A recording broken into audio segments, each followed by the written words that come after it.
Agenda ప్రకారం అతిథి ప్రసంగాలు. ముందుగా రాళ్లబండి కవితా ప్రసాద్ గారిని తమ శుభ సందేశం ఇవ్వాల్సిందిగా కోరుతున్నాము. మాన్యులు తెలుగు సంస్కృతిని ఖండాంతరాల్లో విశ్వఖ్యాతం చేస్తున్నటువంటి పెద్దలు డాక్టర్ కెవి రమణాచారి గారికి, ఇక్కడ జరుగుతున్న వార్తల్ని ఇతర భాషల వాళ్ళకి, ముఖ్యంగా ఇంగ్లీష్ మాధ్యమం ద్వారా తెలుగు పాత్రికేయులు అయినటువంటి గుడిపూడి శ్రీహరి గారికి, వినూత్నమైన కార్యక్రమాలు తీర్చిదిద్దుతూ రేపు కూడా అంతర్జాతీయ నృత్య దినోత్సవాన్ని సాంస్కృతిక శాఖ నిర్వహిస్తుంది. ఆ కార్యక్రమాల రూపకల్పన చేస్తున్నటువంటి పెద్దలు రమణమూర్తి గారికి, అభినయ దర్పణం స్థాపించి 30 ఏళ్ల పాటు ఒక్క మహిళ అనితర సాధ్యమైనటువంటి కృషి చేస్తున్నటువంటి రంగమణి గారికి, ఇప్పటిదాకా మనల్ని అలరించినటువంటి బాల నర్తకుల దగ్గర నుంచి ప్రౌఢ నర్తకుల వరకు అందరికీ కూడా నమస్కరిస్తూ ఒక 2 నిమిషాలు. మనకు అభినయ దర్పణ అకాడమీ, హైదరాబాద్, కూచిపూడి ఆలయ నాట్యం ఇవన్నీ మామూలు కనపడుతుంది. చిట్ట చివరి పేరు కూచిపూడి ఆలయ నాట్య సమ్మేళనము అనే పేరు ఇక్కడ ఉన్నటువంటి విమర్శకుల్ని, నాట్యాభిమానుల్ని ఆకర్షిస్తుంది. 1950 వరకు కూడా కూచిపూడిని ఒక సంప్రదాయ నృత్యంగా భారతదేశం అంగీకరించలేదు. అది ఒక జానపద నృత్యం, భాగవతులు అనుకున్నారు. కానీ ఆంధ్రప్రదేశ్లో ఉన్నటువంటి ఆనాటి పెద్దల కృషి వల్ల భారత ప్రభుత్వం దేశంలో ఉన్నటువంటి 6 అప్పటికే ప్రచలితంగా ఉన్న 6 సంప్రదాయ నృత్యాల సరసన కూచిపూడిని ఇది సంప్రదాయ నృత్యమే అని ప్రకటించింది 1950లో. మరి ఆలయ నాట్యం ఏమిటి? ఇవాళ ఆంధ్రప్రదేశ్ మిగిలిన ఎవరు కూడా అటువైపు వెళ్ళలేదు. ఏమిటయ్యా నీ ఆలయ నాట్యం గొప్పతనం?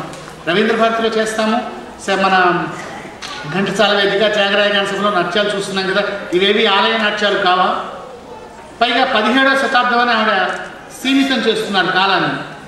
నాకు ఆశ్చర్యం అనిపించి, ఏమమ్మా ఎందుకు ఇట్లా చేస్తున్నారు? మరి కాకతీయ కాలంలో కూడా ఆలయ నృత్యాలు ఉన్నాయి, అవేవి కావంటే కాదండి ఇది ఆలయ నృత్యము. ఆమె సిద్ధాంతపరంగా చూపించారు. ఆ చూపించడం యొక్క ఫలశ్రుతి ఎంత దాకా వెళ్ళిందంటే, రెవెన్యూ శాఖ ఎండోమెంట్స్ ప్రిన్సిపల్ సెక్రటరీగా ఉన్న రమణాచారి గారి దగ్గరికి ఒకసారి నేను టీటీడీలో పనిచేస్తున్న రోజుల్లో వెళ్తే, బ్రహ్మోత్సవాల్లో కొత్త కళారూపాలు ఏర్పాటు చేయాలి, ఏం చేస్తున్నావు అని.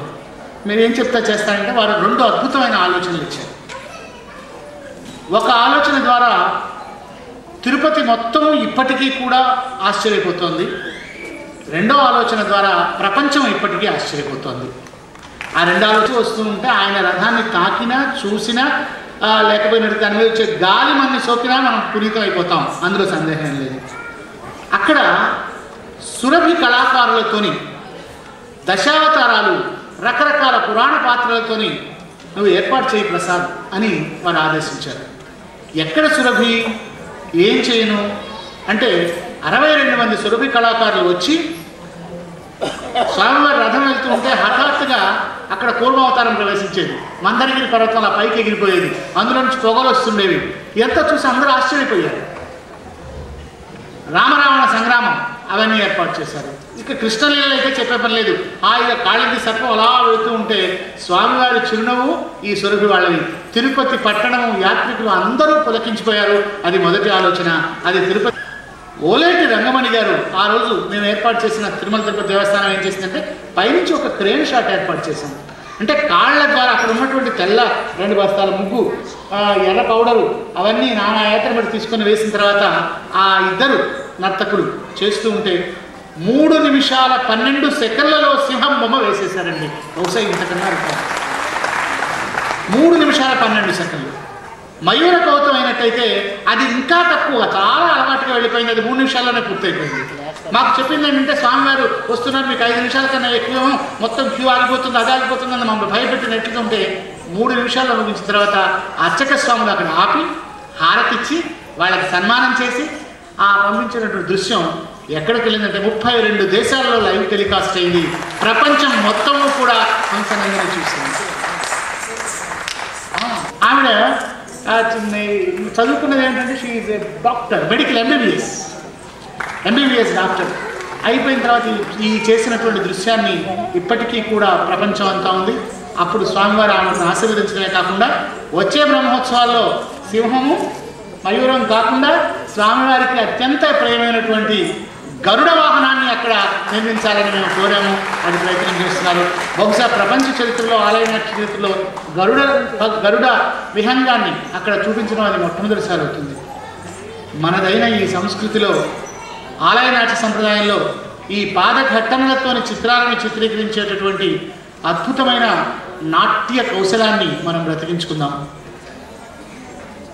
ఓహో, అది కూడా అంతేకాకుండా పద్మావతి అమ్మవారి దగ్గర బ్రహ్మోత్సవాలు, సాలకట్ల బ్రహ్మోత్సవాల తర్వాత మళ్ళీ పద్మావతి బ్రహ్మోత్సవాలు వచ్చినప్పుడు మళ్ళీ వాళ్ళు ఆహ్వానించబడి అక్కడ పద్మాన్ని కూడా నర్తించడం జరిగింది. ఇప్పుడు ఒక పద్మము, ఒక మయూరము, ఒక సింహము, ఇప్పుడు రాబోయేది గరుడు. ఇలా చేస్తూ శతాధికంగా చేయాలి. 100 చిత్రాలు గీయడానికి అవకాశం ఉంది. అప్పుడు ఒక పెద్ద కోర్సే అవుతుంది. ఆవిడ ఒక యూనివర్సిటీ అవుతుంది.